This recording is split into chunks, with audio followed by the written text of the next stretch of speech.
I am Malav Shah. I am currently pursuing my undergraduate studies in LD College of Engineering in Gujarat, Ahmedabad. I am a computer engineering student. I recently gave XAT 2021 and scored an overall percentile of 99.46. The sectional scores were DM 99.5 percentile, Quants 97.9 percentile, and the verbal ability section was 91.9 percentile.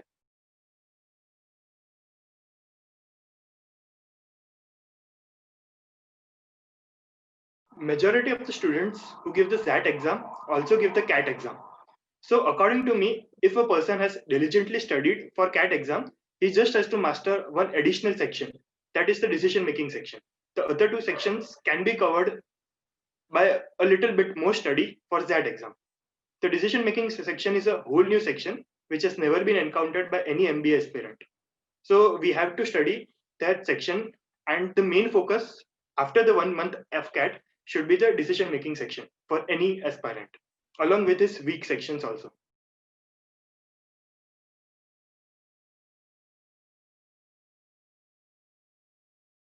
For XAT 2021, I started my preparation as soon as the CAT exams became over, because we have to parallelly study each and everything. So I started with the verbal ability section from day one and the decision making section. The quant section is somewhat similar to the CAT exam. So one person or any aspirant who wants to crack the XAT exam will not have to study as much as the quant section as the remaining two sections here. So I started with the decision making section. I gave nearly 2 to 3 hours each and every day. For the decision making section, I used to go to each website, see the solutions after solving, and understand, because the decision making section is a subjective section. Each person can have its own point of view, and so understanding the right point of view of the author and interpreting it is very important. So decision making section should be the first priority, and we can just read for critical reasoning the verbal section, and giving an hour or two for quants would be more than enough for any person.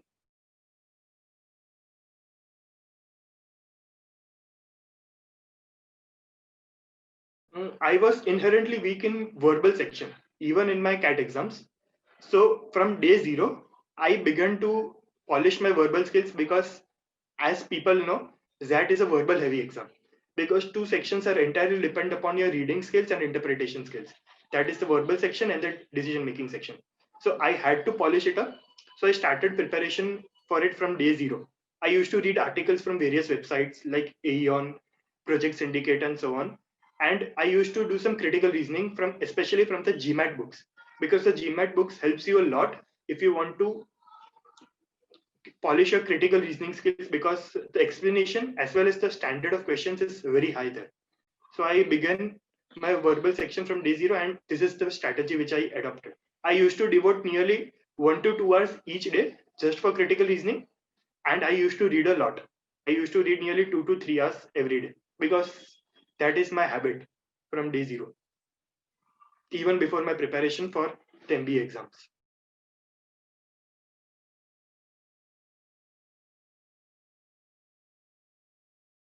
The QADI section of XAT is a combination of two sections, that is the quants as well as the DI, data interpretation part.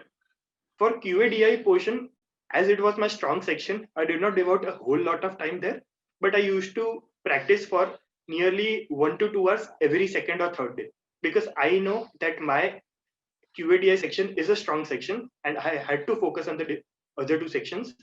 So I gave around 1 and 2 hours every 2 or 3 days. I used to brush up the formulas, just revise them. And my geometry section was a bit weak, and the geometry section of XAT is a touch higher than any other aptitude exam. So I practiced a bit of geometry every second, third day, and I used to brush up the formulas of arithmetic, algebra, and modern math. The decision making section of XAT is a whole new section, which no aspirant has ever seen of. So preparation for decision making is an important part if we want to crack the XAT exam. So according to me, I referred to 2 or 3 websites, and I purchased some mocks which gave me a detailed solution. For any aspirant who wants to crack the decision making exam, he has to look at various sets, because there is never enough practice for decision making.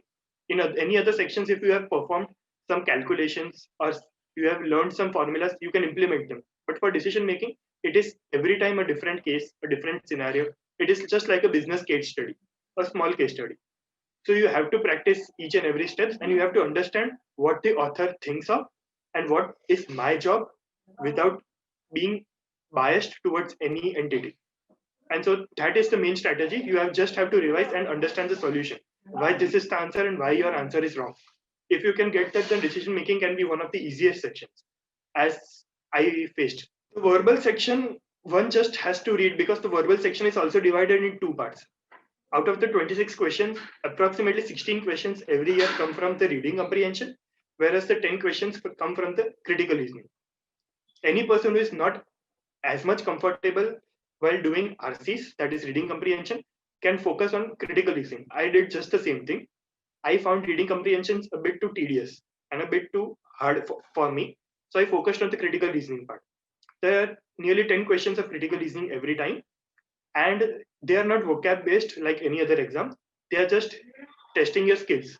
So if you can understand the logic and you know the mechanism on how to solve critical reasoning, then the 10 questions, out of the 10 questions, nearly 7 to 8 questions will be bonus for you, and you can easily score. And as you know, the sectional cutoff for VA is the lowest for any other college. So you just have to score around 6 to 7 marks just to cross the sectional cutoff.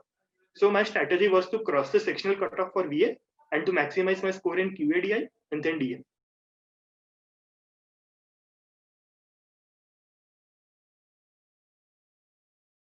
According to me, coaching institutes are not at all necessary. Some people may refer them because if their concepts are weak, then coaching institutes are necessary. But for a person who is well informed, who has a basic grasp of the basic concepts, there is no need for a coaching institute. I myself did not join any coaching institute for that, but I bought mock series of 2 reputed institutions and used to practice them. Because the key to crack not only that, but any entrance exam would be just to revise your basics, to understand its concepts, and to practice as much as we can.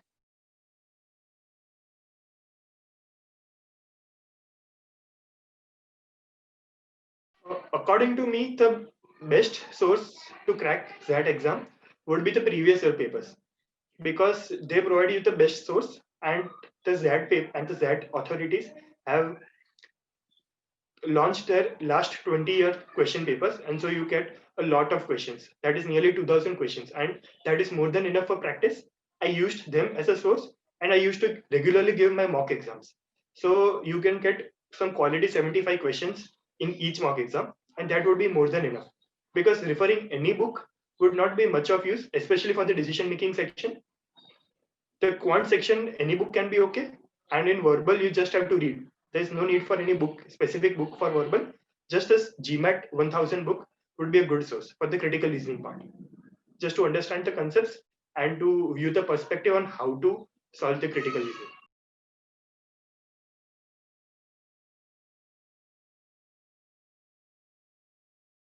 My exam day strategy was, I usually divide my whole ZAT paper into 5 sections. The first section, as verbal is my weakest section, I used to start with my verbal part, because I knew if I took verbal at the end, I would be too tired to read the whole passages and to solve. So I took the first 45 minutes to solve the verbal section and clear the cutoff, because clearing the cutoff is the essential part for me in the verbal, as I wanted to score maximum marks out of the different 2 sections. So I took the first 45 minutes for the verbal section. Now I went to the decision making section. Decision making section as a whole is an easy section if you know the basics. So I took the nearly 45 to 50 minutes next part for the decision making section. Then I moved on to my quant section. As I know, my quant section is a bit on the higher side, so I nearly devoted an hour or 5 minutes and completed, out of the 28 questions, I attempted 26 questions, and I completed my quant section in nearly 1 hour and 5 minutes. Then I again went to the verbal section. Just 2 or 3 critical reasoning questions or one RC which I left, which I thought I could do if I have time. I attempted that and then went to the DM section again. And I completed my paper. I was a bit short of time, but yeah, I completed my paper.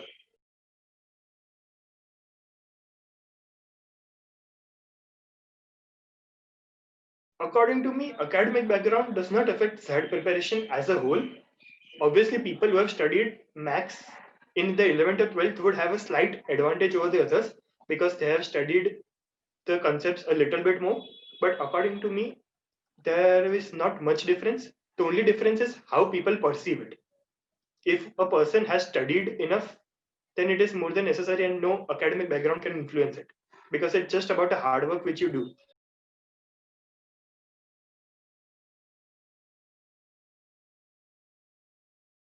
I applied for the XLRI University, that is at Jamshedpur. It is one of the top 5 colleges in India, and I applied for that. And then I applied in both BM and HRM, that is Business Management and Human Resource Management.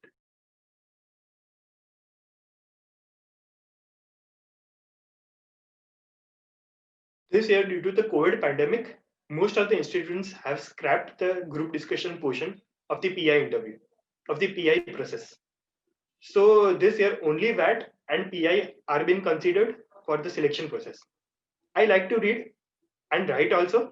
So VAT, according to me, is not a big task, but for people to have a grasp of the current knowledge and the current events that are going on in the world is a very important portion if you want to excel at VAT. Because VAT mostly tests on current event topics and rarely test on abstract topics. So according to me, if you want to excel at VAT, you just have to learn how to write and how to write efficiently and have a grasp of the current event so you have content on what to write. Because what you write is more important than how you write.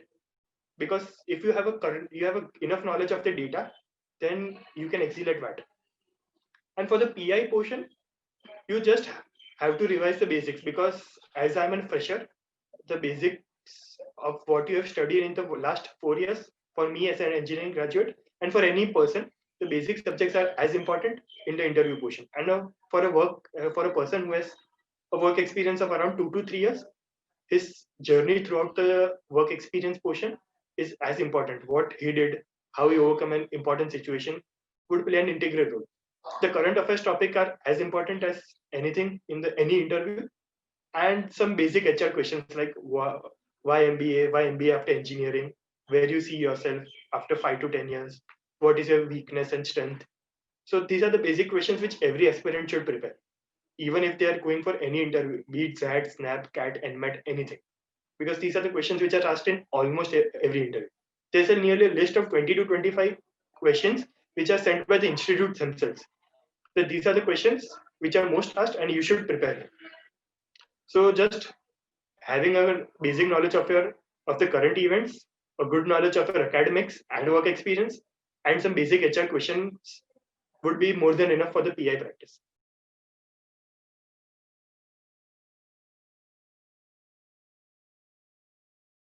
To be honest, before the submission of the ZAT form, I was not even sure if I wanted to apply for ZAT. Not because of the university, because I was scared of the exam. And this is the common perception of many people. Even my one friend did not apply for ZAT because his verbal section was very weak.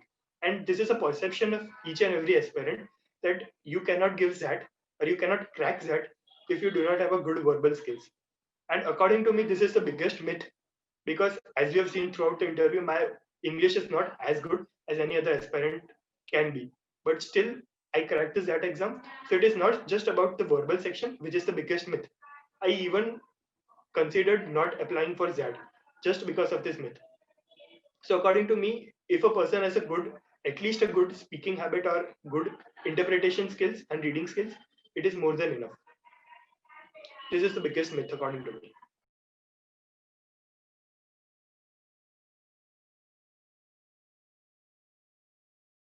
To be honest, I have not thought of it as much because I wanted to pursue a new field. So, according to me, I will go there. The first year, you have to study each and every subject. I will go there, explore the different subjects, and then find out what I like the most. Is it marketing, finance, HR? And then I will pursue in the second year as a specialization, and then I will do my further job.